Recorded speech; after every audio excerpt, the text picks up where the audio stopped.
नमस्कार दोस्तों, today we will talk about the Newton rings.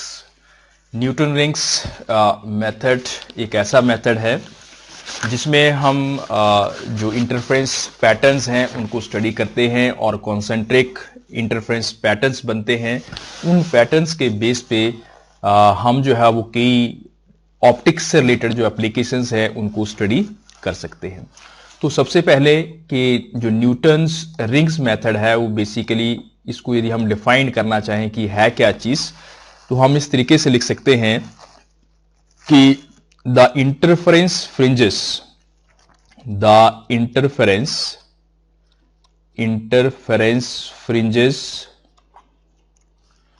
formed by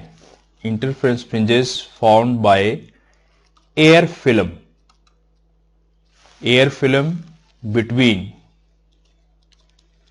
between a plano-convex lens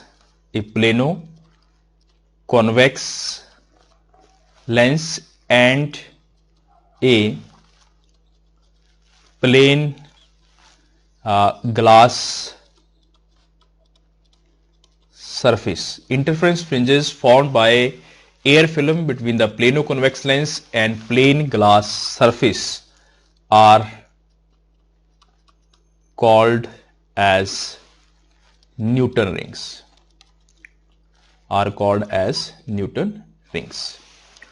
एक simple diagram यहां पे हमने बताया, यहां से हम इस डेफिनेशन को क्लैरिफाई करने की कोशिश करते हैं कि मान लीजिए ये हमारे पास एक सोर्स है और यहां सोर्स से लाइट जो है वो इमिट होगी। यहां पे हमने एक कन्वर्जिंग लेंस रखा है। ये कन्वर्जिंग लेंस जो है इन लाइट रेस को एक पैरेलल बीम में जो है वो कन्वर्ट कर देगा। तो ये पैरेलल बीम के फॉर्म में लाइट जो है वो यहां से चलेगी। यहां पर हम एक सेमी सिल्वर्ड, हाफ सिल्वर्ड जो है वो ग्लास प्लेट रखते हैं जिसकी हाफ सरफेस जो है वो ट्रांसपेरेंट होती है और हाफ सरफेस जो है वो सिल्वर्ड होती है। जब ये लाइट रेस यहां से आएंगी तो ये जो मैंने व्हाइट हाफ सिल्वर्ड किया है इस पोर्शन पे ये गिरेंगी और यहां से टकरा करके रिफ्लेक्ट होकर के ये नीचे की तरफ जो है वो चली जाएंगी। यहां पे नीचे हम एक प्लेनो कॉन्वेक्स लेंस, ये प्लेन सरफेस है और ये कॉन्वेक्स प्लेनो कॉन्वेक्स लेंस है और इस प्लेनो कॉन्वेक्स लेंस के नीचे हम एक जो है वो ग्लास प्लेट रखते हैं। तो ये लाइट रेज जो है वो इस प्लेनो कॉन्वेक्स लेंस में पास करेंगी, ग्लास प्लेट तक जाएंगी और यहां से टकरा करके फिर वापस आएंगी और ये ग्लास रेज रिफ्लेक्ट होने के बाद फिर दोबारा से जब वापस आएंगी तो जो हाफ पोर्शन इसका खाली था, सेमी सिल्वर्ड थी, हाफ जो ट्रांसपेरेंट पोर्शन था वहां से ये रेज जो है वो वापस ऊपर जाएंगी और यहां हम टेलीस्कोप से जो है इनकी इमेजेस को जो है वो देख सकते हैं। तो बेसिकली ये वाला जो हिस्सा है, जिस हिस्से में बीच में एयर है, ये एयर है और नीचे एक ग्लास प्लेट है, ऊपर प्लेनो कॉन्वेक्स लेंस है, तो ये एक इंक्लाइंड प्लेन या वेज शेप्ड की जो है वो थिन फिल्म बन गई। तो यहां से जो है वो लाइट रिफ्लेक्ट होकर के या ट्रांसमिट होकर के इस तरफ नीचे की तरफ ट्रांसमिटेड भी हम स्टडी कर सकते हैं। वो जो लाइट रेज आएंगी वो लाइट रेज जो है वो एक पैटर्न बनाएंगे और वो जो पैटर्न बनेगा वो pattern concentric dark and bright fringes. यहां पे कॉन्सेंट्रिक डार्क और ब्राइट फ्रिंजेस जो है वो बनेगी। उनको यदि हम कहें तो इस तरीके से, ये सेंटर में डार्क फिर ब्राइट फिर डार्क फिर ब्राइट, इस तरह से गोल गोल जो है वो कॉन्सेंट्रिक फ्रिंजेस जो है वो बनेगी, पैटर्न बनेगा। इनको हम जो है वो न्यूटन रिंग्स कहते हैं। This method was design by the Newton, इसीलिए हम इसको जो है वो न्यूटन रिंग्स कहते हैं या न्यूटन रिंग्स मेथड कहते हैं। तो ये ऑप्टिक्स में न्यूटन रिंग्स मेथड जो है it is one of the important device और method to study the interference of light. तो अभी हम इसी को थोड़ा और डिटेल में जो है वो मैथमेटिकली जो है वो डिस्कस करने की कोशिश करेंगे कि इंटरफेरेंस पैटर्न जो है वो कैसे बनेगा और यहां से हम क्या क्या चीजें जो है वो फाइंड आउट कर सकते हैं। तो सबसे पहले हम इसको सिंपल यहां से देखें। ये एक हमारे पास मैंने पूरा सर्कल ड्रॉ किया है। एक्चुअली हमारे पास जो ग्लास प्लेट के ऊपर रखी हुई प्लेनो कॉन्वेक्स लेंस था, ये प्लेनो कॉन्वेक्स लेंस है, उसको मैंने एक्सटेंड किया तो ये एक कंप्लीट सर्कल बन गया मीन्स ये प्लेनो कॉन्वेक्स लेंस जो है it is part of this reflecting surface. तो इसका जो रेडियस ऑफ कर्वेचर होगा ये आर, तो ये नीचे वाला आर होगा, बी से लेकर के सी, सी सेंटर है इसका, आर हो गया, सी से लेकर ओ तक ये भी आर होगा। ये जो प्लेनो कॉन्वेक्स लेंस था यहां से ए से लेकर ई तक स्मॉल आर लिखा, तो ये पोर्शन जो है ये भी आर होगा। यहां पर जो एक थिन फिल्म बनेगी एयर की या कोई लिक्विड भी डाल सकते हैं आप, उसकी जो थिकनेस है सपोज इट इज टी। तो ये जो डायग्राम है इस डायग्राम से सिंपल ज्योमेट्रिकल रूल लगाएं तो एक फॉर्मूला होता है कि इसका जो डायमीटर का जो रेशो है दैट इज, यदि हम यहां से लिखे कि D A into A E, D A into A E, it should be equal to O A into A B, O A into A B. आपने मैथमेटिक्स में एक सिंपल रूल पढ़ा होगा कि यदि हम इस तरह से कोई दो कॉर्ड्स जो है वो ड्रॉ कर देते हैं तो इनके जो ये जो इंटरसेक्शन पॉइंट है इस पॉइंट्स के अलोंग यदि हम ये ए लिख दें, ये बी और ये सी, ये डी और ई, तो यहां से दिस इज डी, तो इसका ये हाफ मल्टीप्लाइड बाय ये और ये मल्टीप्लाइड बाय ये आपस में इक्वल होते हैं। इसी चीज को हमने यहां पे अप्लाई किया है। अब यहां से देखें तो जो डी ए है इट इज स्मॉल आर, जो ए ई है ये भी स्मॉल आर, जो ओ ए है this is O A it is equal to T, तो ये टी के बराबर है। और जो ए बी है एक्चुअली यदि हम बी से लेकर ओ तक टोटल देखें तो ये हाफ आर हो गया, ये भी आर हो गया, तो ये हो गया हमारे पास 2 कैपिटल आर। मगर हम ए से ले रहे हैं तो यहां से इतनी बिड्थ हमें इसमें से माइनस करनी पड़ेगी, तो यहां से यहां तक ओ से ए तक कितना है टी, तो ए बी जो होगा 2r माइनस टी। मैंने जो टोटल ए बी था उस ए बी में से जो ओ ए है, ओ ए की वैल्यू टी है, उस टी को मैंने जो है वो यहां से माइनस कर लिया। तो यहां पे हमारे पास आ जाएगा दिस इज आर स्क्वायर, इसको मल्टीप्लाई करें देन इट इज 2RT और माइनस टी स्क्वायर। बेसिकली जो टी है ये जो थिकनेस है ये बहुत कम होती है in comparison with the R, इसलिए हम जो है वो टी स्क्वायर जो है उसको नेग्लेक्ट कर सकते हैं। यदि हम यहां पे टी स्क्वायर को नेग्लेक्ट कर दें तो हमारे पास रहेगा R square it is equal to 2RT और टी की जो वैल्यू हो जाएगी क्योंकि हम थिकनेस निकालनी है it is R square upon 2r। तो यहां पे जो कैपिटल आर है it is the radius of curvature, this capital R it is called as the radius of curvature, और ये जो स्मॉल आर है it is the radius, this is the radius of this plano convex lens, small R it is the radius of plano convex lens, plano convex lens. तो ये हमारे पास एक जो है वो फॉर्मूला आ गया।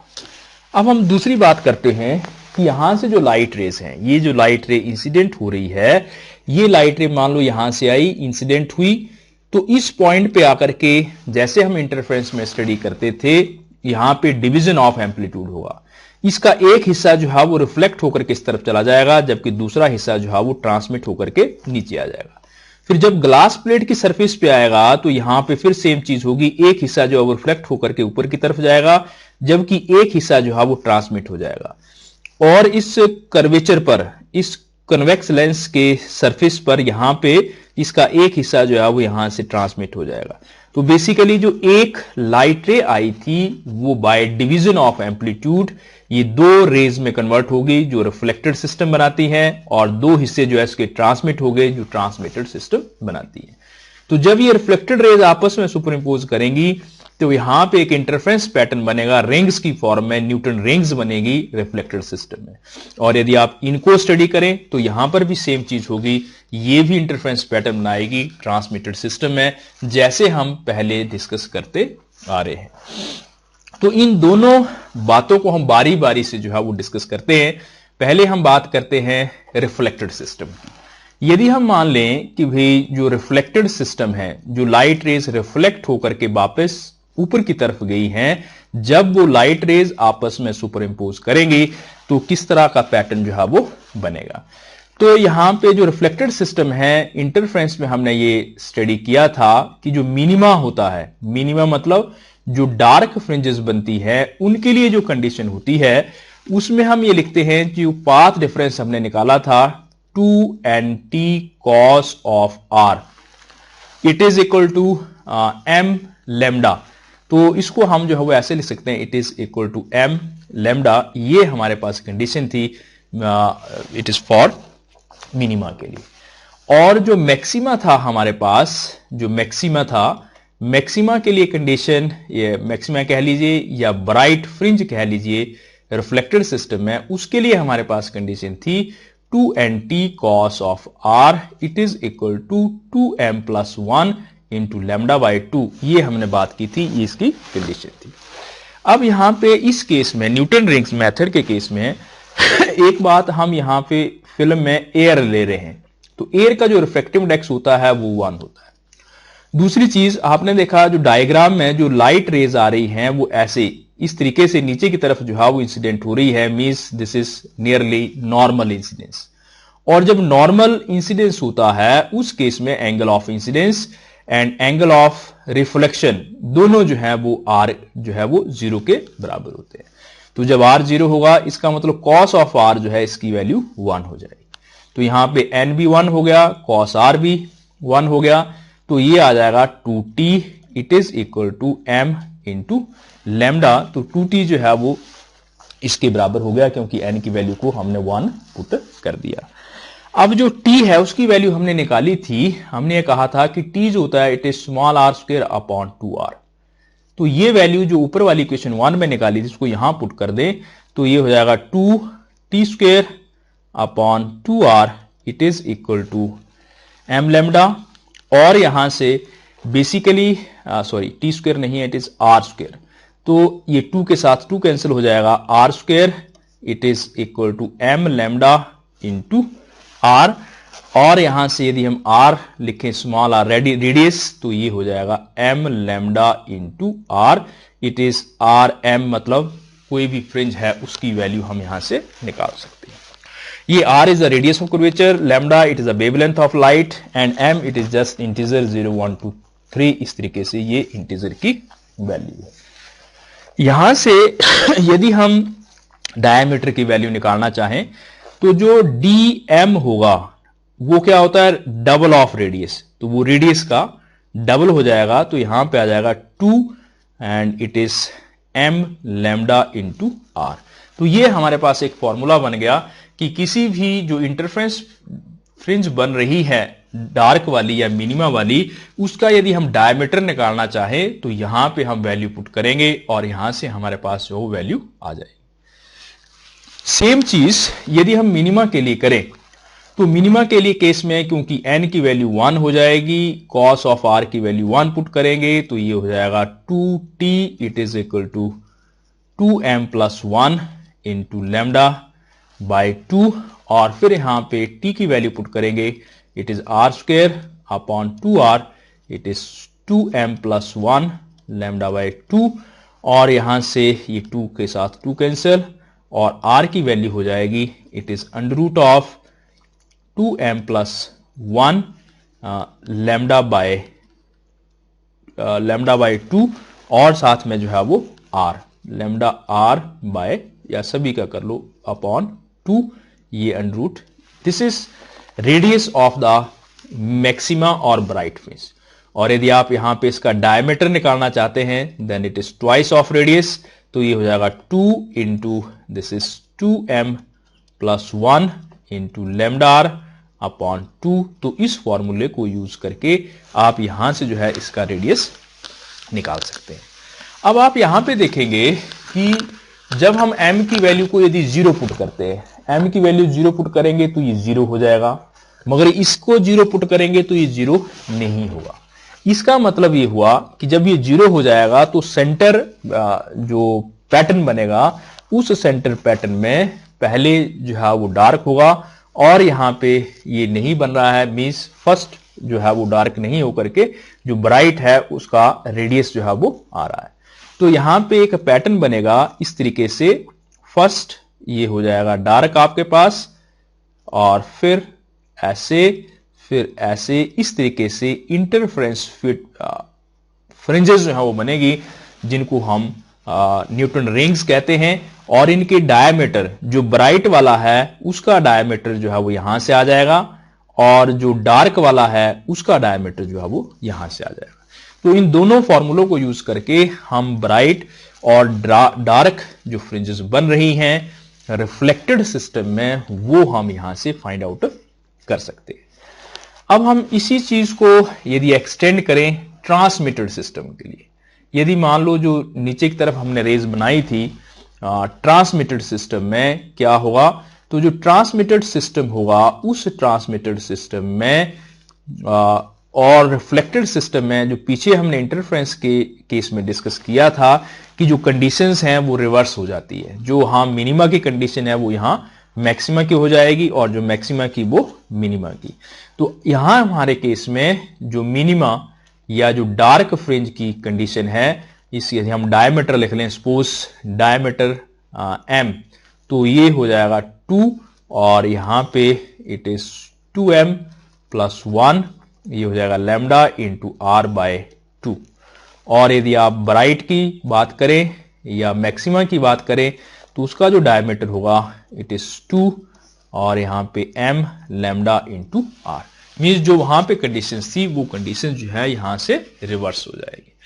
और यदि आप इस पैटर्न को एनालाइज करें तो सिर्फ इसमें एक ही डिफरेंस आएगा, वो डिफरेंस ये होगा, ऐसे मान लीजिए ये सिस्टम जो है हमारे पास एक रिफ्लेक्टेड के लिए बनता है कि ये रिफ्लेक्टेड सिस्टम का इंटरफ्रेंस पैटर्न है, तो जो ट्रांसमिटेड वाला सिस्टम होगा वो पैटर्न भी ऐसे ही बनेगा।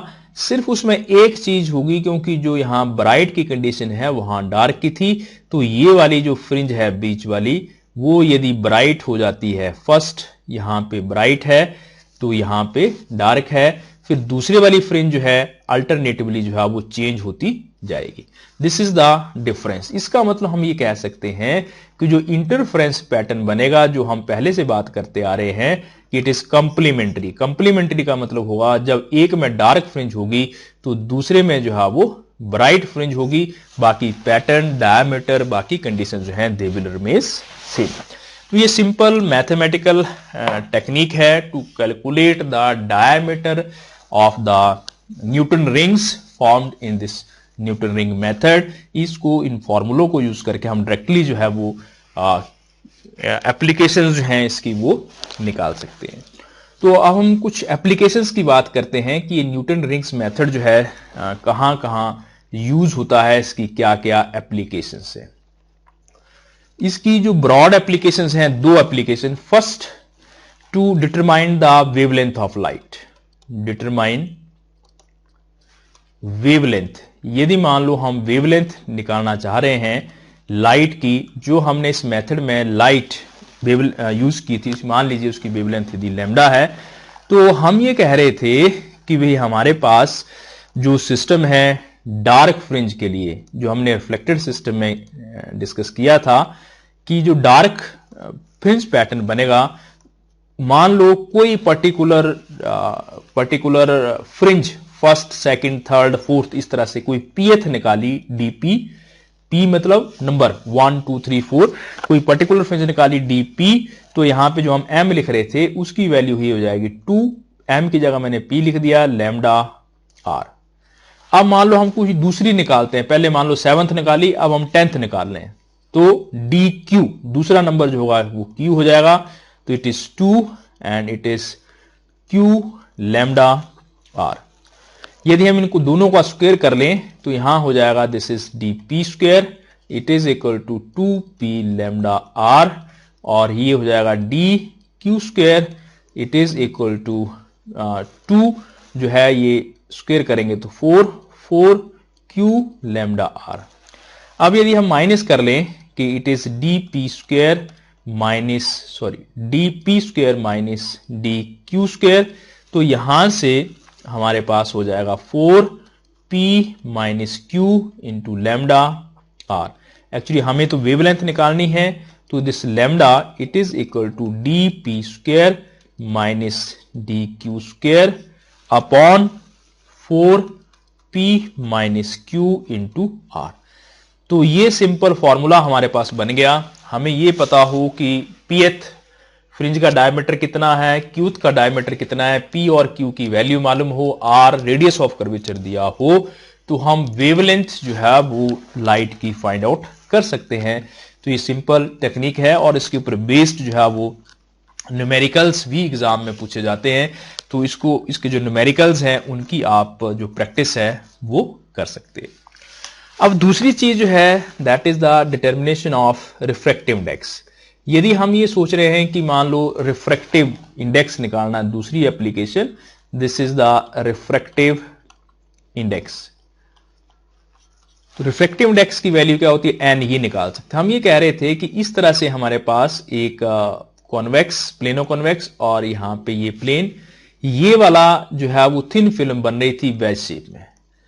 हमने कहा था कि यहां पे एयर है और उसका रिफ्रैक्टिव इंडेक्स 1 पुट किया था। सपोज करो कि यहां पे एयर नहीं है, कुछ और है, और इसका रिफ्रैक्टिव इंडेक्स जो है एन की वैल्यू जो है वो 1 यदि हम नहीं पुट करें, तो जो हम वैल्यू पुट कर रहे थे, हमने ये कहा था 2nt cos of r it is equal to p lambda. यहां पे या m लैम्डा, तो यहां पे जो cos r उसकी वैल्यू 1 पुट की थी और n की 1, यदि n की 1 ना पुट करें तो ये होगा 2n it is equal to p lambda 2nt, और फिर t की जो हमने वैल्यू निकाली थी वो था r स्क्वायर अपॉन 2r। इस वैल्यू को यहां पुट कर दे तो ये हो जाएगा 2n it is r square upon 2r it is equal to p lambda. 2 के साथ 2 कैंसिल, यहां से हमें n निकालना है, तो जो n की वैल्यू हो जाएगी इस तरफ चला जाएगा p lambda r upon r square. अब हम यहां पे जो वैल्यू है, जो हमारे पास रेडियस हम कह रहे थे, वो रेडियस की वैल्यू हमारे पास डबल आ रही थी। तो एक तो सिंपल ये हो गया कि यहां पे रेडियस दिया है तो आप रेडियस की वैल्यू यहां पुट करेंगे, p लैम्डा r पुट करेंगे, यहां से आपके पास n आ जाएगा। This is the refractive index.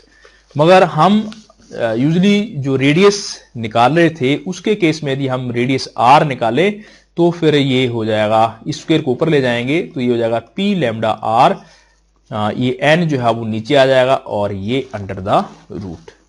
और यदि आप डायमीटर निकालें तो ये डबल हो जाएगा, it is 2p lambda r upon n। तो जो फॉर्मूला हम निकाल रहे थे, जहां पे यदि हम इसी में देखें कि सपोज करो dp, तो ये हो जाएगा 2 it is p lambda r upon n। यदि हम dq करें तो ये हो जाएगा 2 it is q lambda r upon n, और यहां से यदि हम dp square minus dq square करें तो ये तो स्क्वायर हो जाएगा, ये आ जाएगा 4, और यहां पे जो वैल्यू है it is p minus q हो जाएगा इंटू लैम्डा r।